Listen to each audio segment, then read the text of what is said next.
Alright, welcome back to part 2 of sheath making. First part, you saw me make this. It's just a really basic, easy sheath for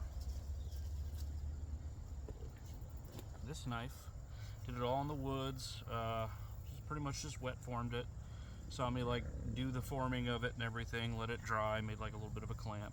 Yeah, today I'm gonna show you how to finish this up. Sorry about the audio in the first video. Also sorry it's taken me so long to get back to this. I had some things I needed to do and some things I wanted to do. One of the things was to make this. This is a leather working awl. I put some little cool decorations on there. Called coal rosing is the technique for doing that. Sorry, I don't know if that's in focus. There we go. But yeah, I did a little short on that. Check that out. And what this is going to be for is for punching through the leather to make the holes for stitching. This makes it a heck of a lot easier. I also made a sheath for this little awl too. Yeah. Alright, so to finish this out, you're going to need a couple things. You're going to need, obviously, your sheath. You're going to need, it's nice to have an awl. Actually, I would say you need an awl, unless you're going to use punches for it. You're going to need sewing stuff. In this case, I'm going to be using this leather working needle that I have in this little cool Sami belt sewing kit. This rock just slips under your belt. Carry that around as a little repair kit. You're going to need thread. In this case, I've got some waxed cotton thread. Then there's, I mean, honestly, that's what you need. Then there's some things that are nice to have. I have this, which what I'll use this for is when I'm pushing the awl through the leather, in order to make sure, one, I don't stab myself, and two, to make sure that it's kind of even, I just like to press this in here and try to push the awl through there. That way I don't have to worry as much about, you know, stabbing myself with this shiv, basically. That's nice to have. Also, wax to burnish your edges. I also use this as a burnish, which means you put wax on it and then you rub and it smooths it out. Another knife here that I've done that on. You can see how that's all smoothed over. This is another sheath that I made basically the same way. I just, instead of putting the seam on the side, I put it on the back. Tried that out for the first time with that. That brings me to my next thing you'll probably need. You can use the knife that you're making a sheath for, but I'm going to use this knife to kind of cut the final shape of the sheath, just because it's really, really thin and razor sharp. And it'll cut exactly where I want. So yeah. We're just going to go ahead and get into it. One thing I like to do when I'm doing this is I like to keep the knife in there for the first little bit.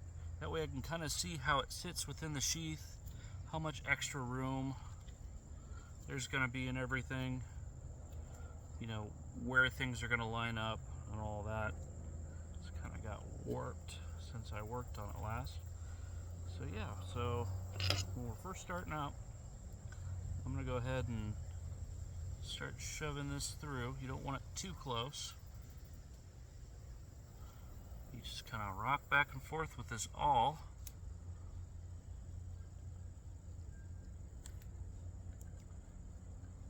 This is where I like to bring in this guy. I don't know if there's a name for this tool, but you just push. Now I don't have to worry about stabbing myself as much. Now we're through. So I'm going to go ahead and come back from the other side. Go ahead and make that hole a little bit bigger just to make it easier. This is a pretty thick awl for this. This is going to be really rough stitching. Actually, there is another tool I brought out in case I wanted to make it a little bit nicer, which I think I want this one to kind of be a, you know, mountain man rough style sheath, but you can use something like this. You wet your leather a little bit, press down, and you roll that, and that'll give you a guide for your stitches. You can just punch in all those holes. I typically do every other hole. I don't find that every hole is necessary, or every one of those little indentations, but yeah, I also like to use this to kind of mark where I want to make my cuts sometimes. Like I've kind of roughly done that here. I did that in the first video, but you can just totally press and do that. And I find that these, if you don't press super hard when you're using it, kind of, it's pretty easy to buff out. So I'm gonna go ahead and take this knife out of here for now. We're gonna go ahead and thread our needle. Pardon, sorry for the change in setting. As I've said in the last couple videos, I'm sticking close to home for a little bit. My wife and I just had our second child, a son, and with a almost 2-year-old makes it a little overwhelming sometimes. So wax is really nice also for this. You can just kind of wax your thread. It helps keep it together. This already waxed cotton thread isn't that important for that usually, but it can kind of help you thread your needle if it frays out a bunch. But yeah, today I'm filming out in my yard. I mean, I'm not, so apologies if you can hear the sounds of the cars passing by in the street, or people blasting music driving by, or anything like that. I really wanted to get out and do this in the woods, but that just wasn't really much of an option today. So I like to double over my material and make it thicker. It just makes for a stronger stitch. Usually for these I would do a saddle stitch, which is where you take one single thread like this. Oh, sorry if you're not paying attention. One single thread like this. I'm trying to make a big knot so it'll catch on these big holes. You'd punch your hole and you'd go through. You'd have 2 needles, and you would stick each needle through each hole twice, but from opposite directions. It makes for a really good, really strong stitch. But I just want this to be kind of rough. I kind of want this to look, you know, very primitive and very mountain man-ish, very improvised. So just gonna have this knot sit up here. It's not gonna be the prettiest, but you know, it'll be fine. And we're gonna go ahead, now that we've got a little bit of a start there, I'm also gonna wax the thread a little bit more. It says it's waxed, but it's not very waxed. I just find that this kind of helps protect the thread as you're stitching, because stitching leather can be very tough on your materials, your threads, your needles. This is a pretty nice quality needle, so I'm not really worried about it. Yeah, so I always like to, I think we're gonna do, just to make this video a little bit faster, I'm just gonna do like, we'll do like the stitches like a 1/4 inch apart. Usually I would have them a lot tighter than that, but you know, for video's sake, I'm just gonna have this kind of easy. Oh, also another thing you can use, instead of having something like, you know, this piece of deer antler, having a big cork. This one's from a champagne bottle. Can be a really useful tool for that. And you can also use this.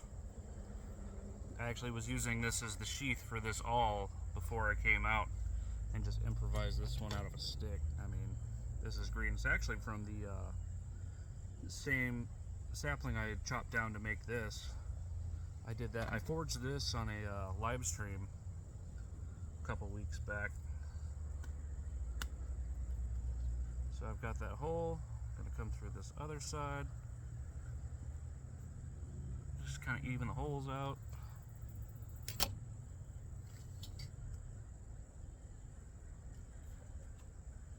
I'm gonna go ahead and come through that hole again. And for this first stitch, you always want to make sure you pull it really tight. For this first stitch, I'm going to come through the first. So there's that. I'll pull that out a little bit just so I can show you a little easier. I'm going to come through this first hole, go back through, just because you want your initial stitch, your first one, to be strong. I'm going to pull that real tight, cinch down on that. I'm going to go through the top again. It's another reason these nice big holes are really convenient for this, because you can just kind of shove through. I'm holding it. Another thing I use this for is I've got just like a tiny divot in there, tiny little hole. I can use this to push through. It's almost like a thimble, but yeah, use that to push through. Pull through again. I usually keep a pair of pliers with me to pull through when the leather's like this. So I'm gonna go ahead and I'm just gonna do every like quarter of an inch all the way through. You can get most of the way down and then backstitch just to make this really strong in the beginning, and I really do suggest that. But yeah, so I'm gonna go ahead and stitch this up, and I'll be back with you. That way you don't have to watch the entire process. If I think of any cool, little tricks or tips or anything, I'll let you know. Yeah, check right back in with you. Turned off the camera and immediately thought of a tip. So you can go ahead and like punch all your holes out ahead of time. I don't like to do that, because as you're like pulling the thread through the leather and really working the leather, because it can be a pretty tough process, it can close the grain up on the holes closest to whatever you're working on. So I've just found over the years that I just like to punch the holes as I go. I'll do maybe sometimes like 2 or 3, especially if I'm using an awl that really opens it up like this. It's usually not a big deal, but if I'm using a really fine awl for really fine stitching, like stuff like, well, that's not a very good example. Stuff like this, I don't know how well you guys can see that, but if I'm doing really fine stitching that I want to be really regular on, I'll do that. But this is a really rough project, so I'm just gonna do one at a time and see how it goes. But yeah, I'm just eyeballing the pattern. Also, I don't really have like a super like drawn out plan. That can be really handy. You can like, scratch, where you want the path to be. Just be mindful that that scratch may remain after you actually like sew and punch the holes and everything. That's another reason it's really helpful to keep the knife in there while you're working, so you can kind of feel where the edge is, because you don't want to get too close to that. Sewing in a sheath too, sewing on a sheath, a lot of the times people will add a third piece in here, and that's called a welt. When you wet form the way that I do, I never do that. Like, I never have to deal with a welt, because, and what that'll do is it'll prevent the knife from like pushing through and going through the stitching. But because I mold in this part here to stop the handle from moving down any further, there's not really a risk of that unless I'm putting the knife in the sheath wrong.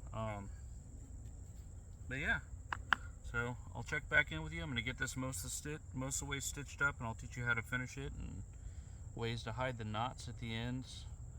This one's going to be just here. I'll show you, because typically I actually kind of messed up. I'll usually stitch from the bottom up, because up on this part I'm going to come up here with the stitching, and I'm going to come around this way, and I'm going to have a big hole here for my super simple, my very simple belt loop system that I use for these. Yeah, I'll check back in with you. Alright, thought of another tip. So I kind of went ahead, felt where my knife was in the sheath, flexed the sheath, felt where the knife was going to be, kind of marked out exactly where I want to punch my holes, kind of looked at the spacing and did that. So I showed you how to punch holes with this or a cork, so I'm going to show you how to punch holes without that. So I'm going to start by wiggling it on this side. And you can use just a sharpened nail for this. It's like setting a handle. There's lots of easy guides for that. So when I'm punching through here, I want to be pushing this way, but where I know the hole's going to come out, it's going to be right next to this hole. So I'm going to put my fingers on either side, so when that does go all the way through, I'm not stabbing myself. Now with a really thick awl like this, it's not an issue, because this is going to, I have really thin awls that, you know, I'll start to wiggle and it'll just go, and I'll get myself. I have gotten myself that way a couple times. But yeah, so, alright, I'm going to get back to this and check back in with you. Alright, so we're at the end now. Got this pretty much stitched up. She's looking rough, but you know, that's okay. Kind of want that mountain man made in the woods aesthetic. So what I'm going to do now, show you how to finish the stitch off. I was going to back stitch a bit. I still might do that. But I'll show you how to incorporate that. But what I'm going to do is I've got this really tight. I'm going to pinch here because you don't want your threads to loosen up, which is kind of the downfall of doing it this way. That's why I don't usually do this type of stitch. I think this is just called a running stitch, maybe. But one big downside to this is, like say if I cut this one by accident in the future, it'll just start undoing itself. But so you see I raised this stitch, and that was the last stitch I did. So what I'm going to do is I'm going to come under here, I'm going to go under there, go under again. So one under there, so we're going to go under again. Just do a basic overhand knot. I'm going to pull that tight.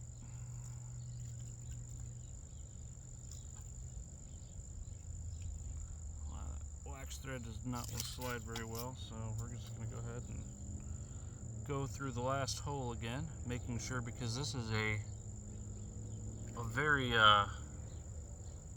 sharp needle, making sure not to cut the thread as I go through. That would be a bummer. Pull it through, and it'll pull that knot sometimes if we're lucky. It'll usually pull that knot most of the way through. So then I'm going to go under this thread, since it's already kind of loose. Very carefully with my awl, I'm going to pull that up. Very gently. Scratched my leather a little bit there, but you know, that's okay. Pull that up, pull that slack from the other side. Kind of pulled through. It's going to be ugly knot, it's going to be an ugly finish, but you know, it'll work. Gonna pull that tight, just with an overhand knot, which if you don't know, an overhand knot is just the knot you start your shoes, you're tying your shoes with. And then I'm going to go back to this side, again, very carefully, going under these threads. I'm going to finish this, since this is not wanting to cooperate. I'm going to finish this in a way I've been thinking about doing but never have done. So I'm going to go back over. Usually I would not like the knot to be on the outside, but I think in this case it's going to be okay.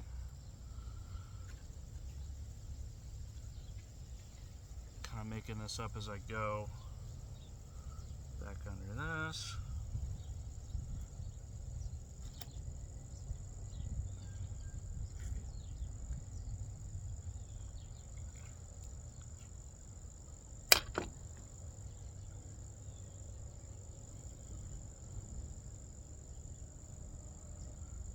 Go ahead and tie it's not wanting to slip.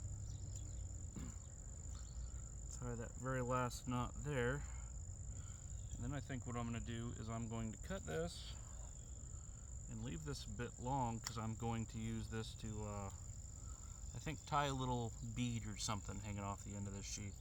I think I'll leave a little bit here, tuck it through here a little bit further down, so it'll hold in, put a couple of beads on there just for the aesthetics. So This is why I said to leave the extra material. You can cut it, but in the beginning, but you don't really need to. I wouldn't, because I like to have the freedom to do this. Now we're just going to cut the final shape. You want to be very careful, because when you're cutting leather, it can resist and resist and resist until you get to a certain point, and then it could just absolutely fly through and you can cut through your stitching, and you would not want that after all your hard work. I'm gonna cut it close. I want it pretty close to the stitching. I'm not gonna bring it as close as I normally do, but I'm gonna keep it maybe a quarter of an inch away. And it's just, what I'm doing is I'm just holding this knife and kind of allowing, whenever I pull it away, I'm allowing it to catch, and then I'm kind of bracing myself against the leather and then pulling with my fingers, so I get a really nice controlled cut. Rocking the blade back and forth is another good way to do it.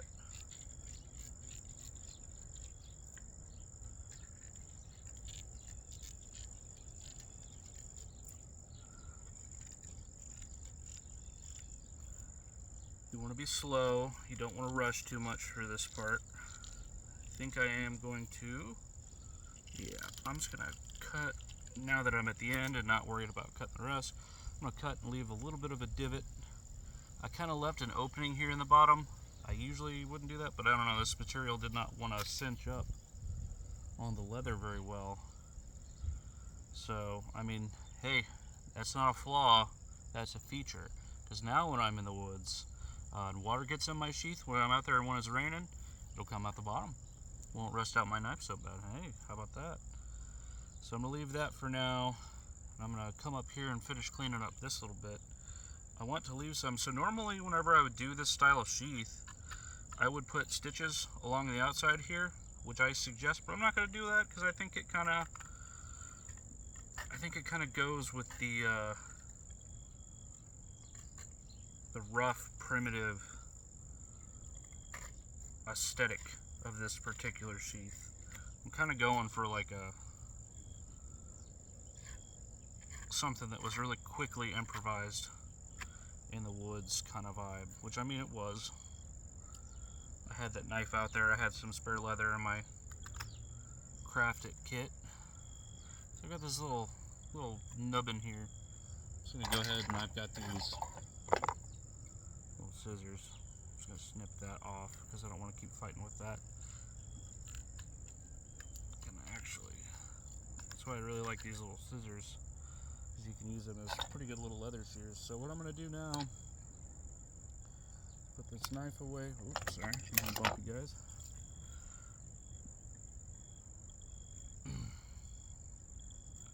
I'm going to go ahead and punch a hole right here. I don't know what kind of little charms or anything. I don't really have any beads in mind in particular right now, so I think I'm just going to pull this through, punch the hole. I've never really done an ornamentation like this on a knife sheath, so I'm kind of something I just kind of wanted to try, and it's kind of worked out that way. I'm going to go ahead and wax these so they're a little bit stiffer. You see what I mean? They'll kind of hold themselves now instead of being all floppy. Push that through the hole.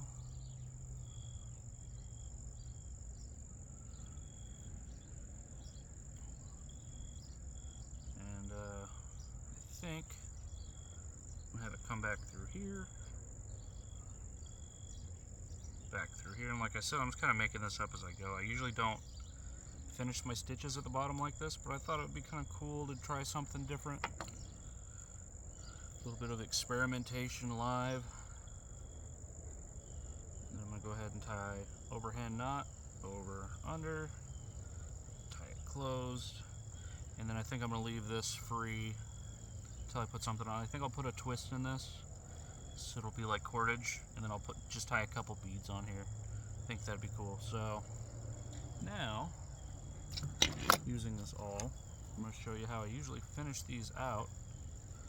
Actually, I got a little bit of unevenness here on the top. Well, I guess I should show you with the right angle. See how it's uneven? Just going to go ahead and trim that up a little bit. I wish I would have noticed that earlier.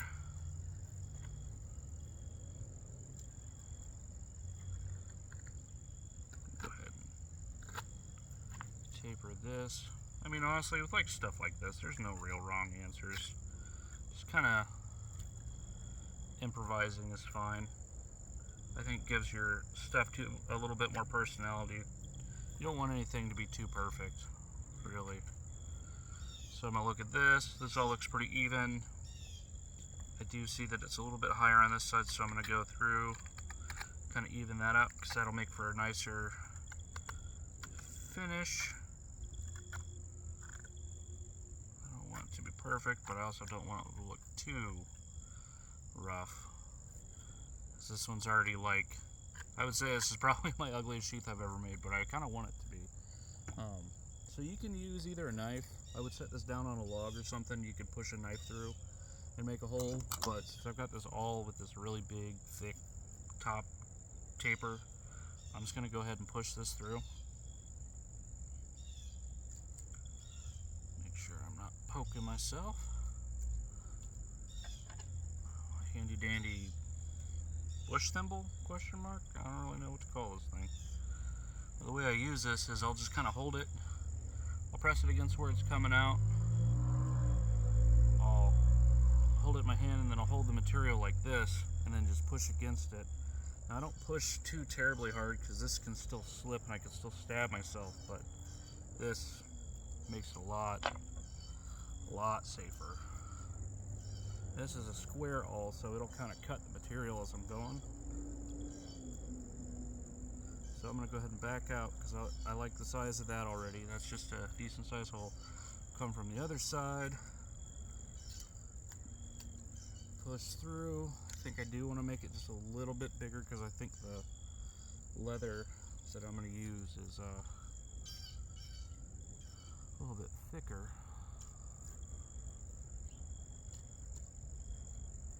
Go through again on the other side. Where did I put my leather?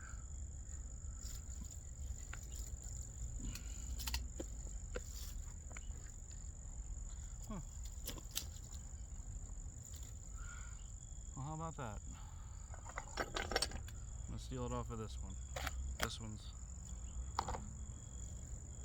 This little bit of leather is not the greatest. It's kind of beat up, but for demonstration purposes, it's fine.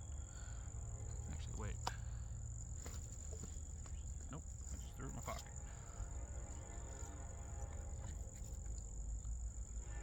Set that down.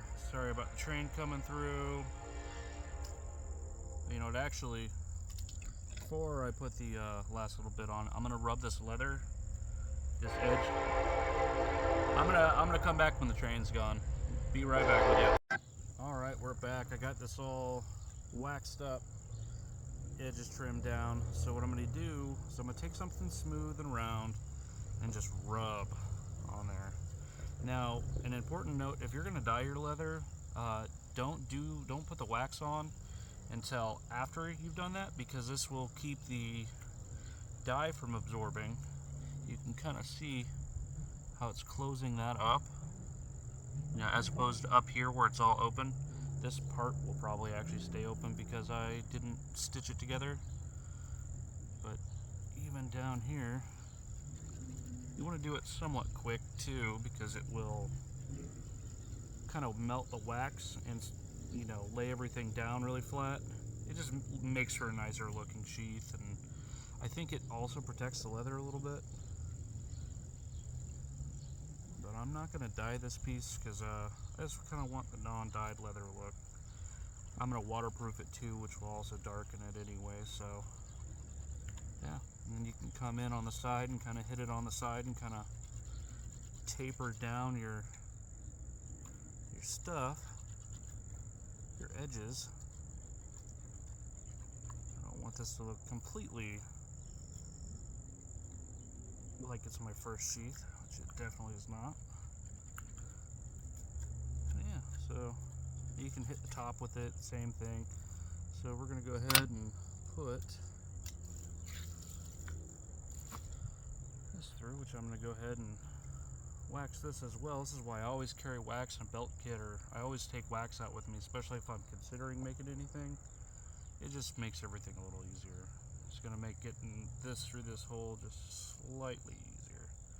What I'm doing is I'm pushing, I'm twisting, and I'm using the tension from the twist to push it through the hole. Little trick I learned. I'm gonna cut it about here. That's a lot longer than I normally would make it, but I'm gonna be tying a knot here to kind of keep this together. So that's gonna use up some material, and then I think I'm gonna show you guys how to make a toggle really quick, because you can for sure use a sheath. Just, you know, tie a knot in the top. Bam, there's an easy belt loop. You just tie it, put your belt through here, and I like to, this is kind of a dangler style sheath, I like to slip the sheath in my pocket, so that way it keeps it from flopping around. But for this one, I'm going to show you something a little different. First and foremost, I'm going to go ahead and tie a knot right here. Kind of keep that bit together. Don't pull too tight because this stuff can break pretty easy. You see what I mean? Kind of keeping that closed. I can go back in and burnish that edge a little bit more. But what I'm going to do is I used my awl to punch a hole through this stick, which is actually the same sapling as this. So, you know, if you kill something like a tree, make sure you use as much of it as possible. But I used it to drill a hole through there. There's another train. Maybe? That might have been a semi, actually. So I'm going to go ahead and use the knife that we're making a sheath for. Just kind of start doing little bites around the edge. Nothing too crazy.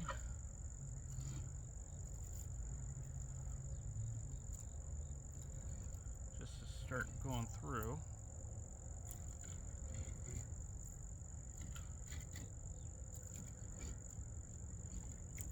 I'm getting under the bark, I'm biting into the wood just a little bit with this. And what I'll be able to do is go to the other side now.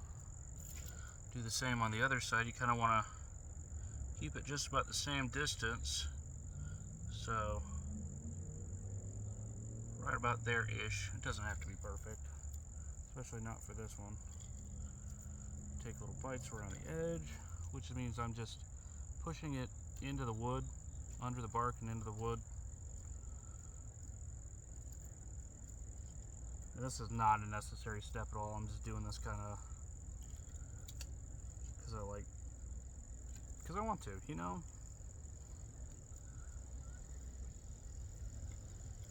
So I'm going to go ahead and rock around the wood.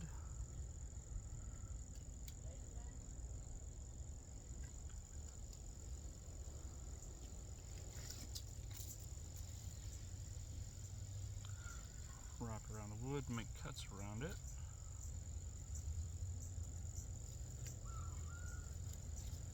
Someone is, I think, looking for his dog.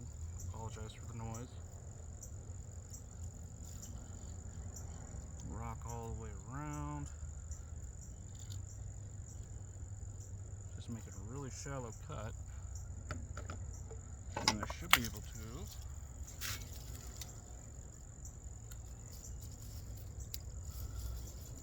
very gently break it on each side, and hopefully you should be able to just pop it there. Lost a little bit of the wood on the inside, but that's okay.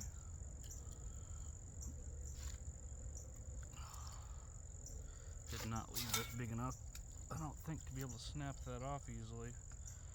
So I'm going to go ahead and come back in do some more shallow cuts.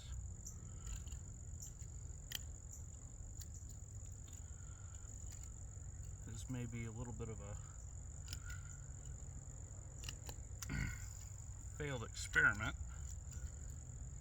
I'm just making little bites into the wood, like little beaver teeth. This is a pretty weak wood, it's hollow, so I shouldn't need to do too much to be able to just snap it off. Now, when I did snap it off on that side, I had that happen, so this is just kind of for demonstration purposes anyway. It doesn't need to be that tough anyway. It's not very important for that to be very strong. There we go. You can use all kinds of stuff for this too. Well, so much for that. So that completely snapped in half, but that's okay. So then every failure lives a lesson, and the lesson in here was to use the saw.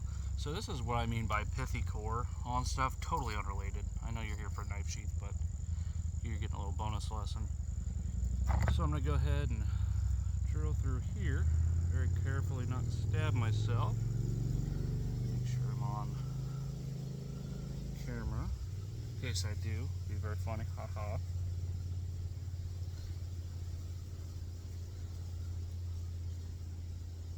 So it started to poke through, so I'm going to come through this side where it was poking through, go back the opposite way, and since this is a square awl, it'll kind of cut.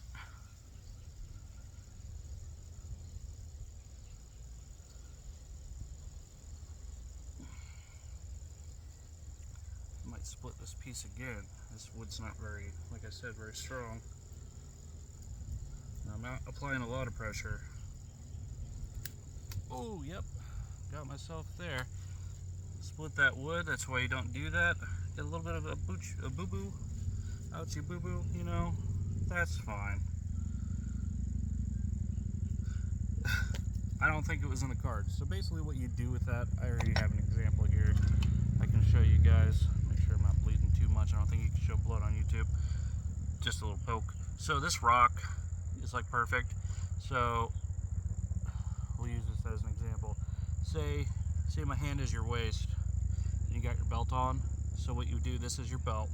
You take your rock or your toggle, whatever you want to use, piece of wood, piece of deer antler, and you just tuck it under and it just stays there. It's a very Sami style. They put things on and take things off of their belt enough for that to be a thing. So that's just what I was trying to make. We're just going to do a basic one. I don't want to waste any more time. Plus I poked myself. I got an ouchie boo-boo. Oh, it's not bad at all. So we got this. We're going to go ahead and, sorry, I got all dirty from doing that. Let me go ahead and tie an overhand knot.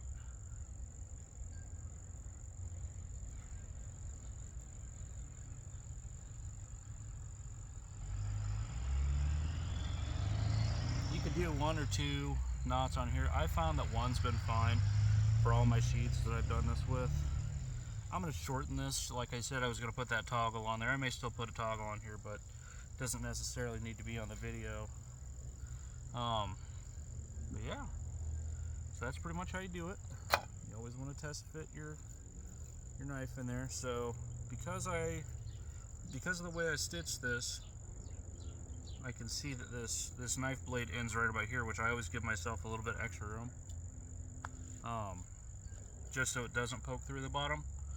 So I've got a little bit of actual wiggle room because it stops here and it won't go any further. But because I wet formed it and because I made sure the stitching was close enough to the thing, I've got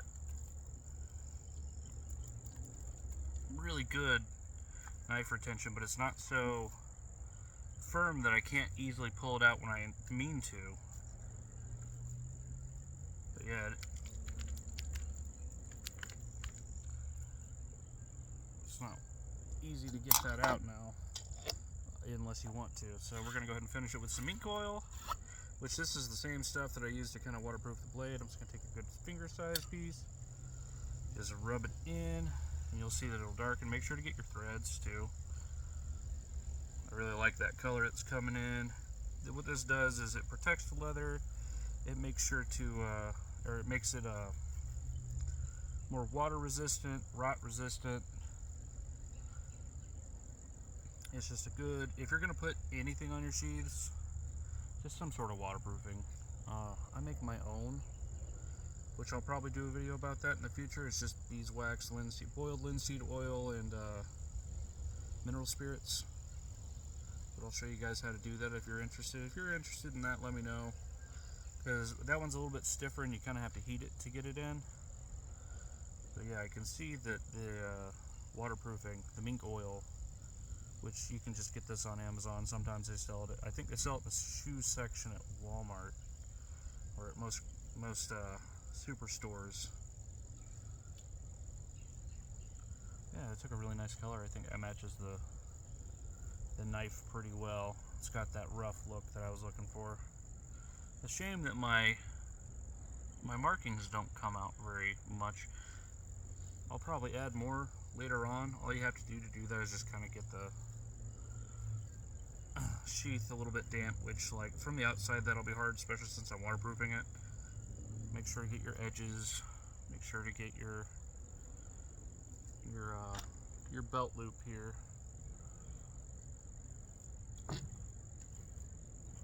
Leather likes to stay hydrated. Make sure to get your edges down there.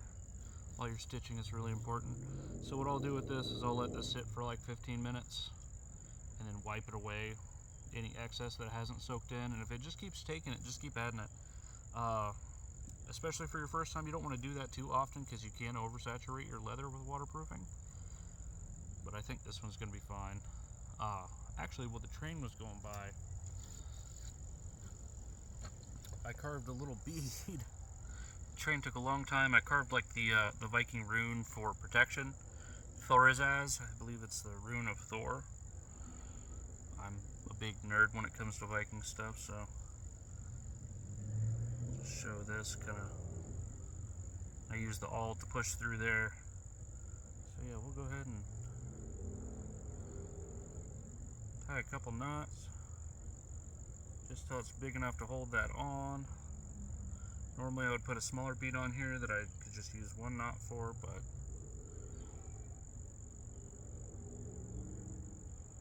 I might not have left myself enough room.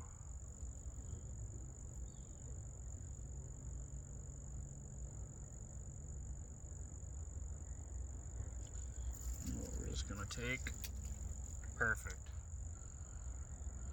Just for the sake of quickness for this video, that, you know, I've said as I've extended this video out 3 times now.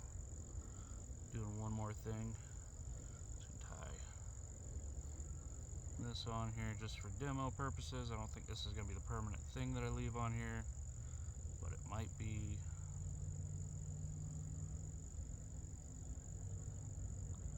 I don't know, that's kind of cool. I kind of dig that. A little primitive, a little bit of personality to it. See, and that's all already soaked in, so I might do a couple more coats, but you guys don't need to see that. You pretty much saw how to do it the one time. But yeah, I think that looks, pardon the blood if that's something that bothers you guys. But yeah, I think it turned out pretty good for something I pretty much made in the woods. What do you guys think? Would you carry this rough and tumble mountain man knife sheath? Let me know in the comments section. Yeah. Sorry. Traffic going by. But yeah. So, I hope this was kind of a helpful guide. I know I didn't get to talk the first time. I hope I didn't talk too much this time. But till next time, get out in the woods, stay safe, and maybe try making your own knife sheath. Stay safe out there.